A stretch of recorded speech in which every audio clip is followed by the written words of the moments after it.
options or settings in Warcraft 3. This is assuming it's your first look at the game. I'm going to show you what you can customize in the menu down here. We can then click on options. These are the default settings for Warcraft 3. First thing we're going to do is change our maximum FPS to 300, because why not? We'll then change our background FPS to somewhere around 60. I play on windowed full screen, but you can play on windowed mode or full screen. It doesn't really matter. A lot of these options are just going to be your personal preference, whatever is comfy for you. Everything on high is totally acceptable if your computer can run it. Classic graphics are preferred for most players. If you like Reforged, that's totally fine. As you can see, I don't even own Reforged, so I'm not going to be toggling between that ever in my life. We're going to keep it on Classic for now. Moving into sound settings, I'm going to go ahead and turn sound effects on. My levels are going to be slightly different from yours, but that's all right. I generally turn off ambient sounds, unit sounds, environmental effects, and 3D positional audio, but that is just my preference. These are just different sound effects within the game. A lot of players are going to prefer to have unit responses on over here. That is completely up to you.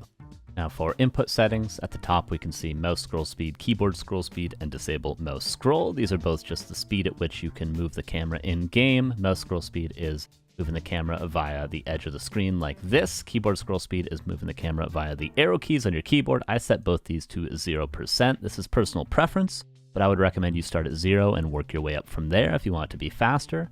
For confined mouse cursor, I have mine set to auto because I play on windowed full screen. This will essentially just lock the cursor in the window if you're playing on window full screen or window mode. Reduce mouse lag, I'd recommend you turn this on. It does come at the risk of lowering your FPS a little bit if you don't have the best computer, but if you do have a decent computer, always keep it on. For preset key bindings, I have mine on Classic right now. Just forget about this. We're going to talk about this in its own video coming up. Now for the big one, gameplay settings. So show unit life bars is set to normal by default. Would recommend putting this on always. This just means the health bars will always be shown of your units and your opponent's units. Team colored life bars, personally don't prefer it, but you can try it out. Use special hero status bar. This helps differentiate units from heroes. Very useful when you're starting out. Show hero level, also very useful. Enhanced tooltips. This will give you a description of every ability, of every unit, of every building in the game. Extremely useful when you're first starting out playing. Subgroup order modifier key. I would ignore this for the first 5 to 20 years of playing. Just turn it off for now. Enable formation movement toggle, absolutely turn this off. There's no reason to explain it, but just keep it off. Show numbers for cooldowns, very useful to have on. Camera settings, so this is the distance at which you see the game from. So default camera distance will be where you are normally, and then max camera distance, you can use your mouse wheel to scroll out to that maximum distance. 3000 is the max, and 800 is the minimum, which is way too zoomed in. I keep both of these at 1900, which is where it's comfortable for me. You can keep it at a range, you can keep it higher up, you can keep it lower down. It's all your personal preference. This enable improve zoom is what allows you to go above a 1650 camera zoom, which was the default back in the day, but now we can go further, so always keep this enabled.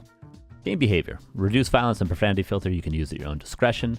Fade occluding objects will make things like trees slightly translucent so that you can see other objects through them. I find it just clutters the screen a little bit, but some players prefer to keep this setting on. Advanced observer mode.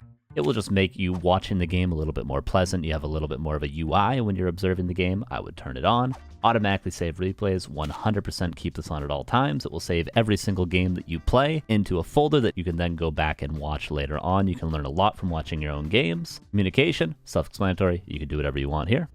And finally, in game, we have a few more options here to the right of the minimap. The first one is Minimap Signal. This essentially is just a ping on the map for team games to say, hey, there's something here going on.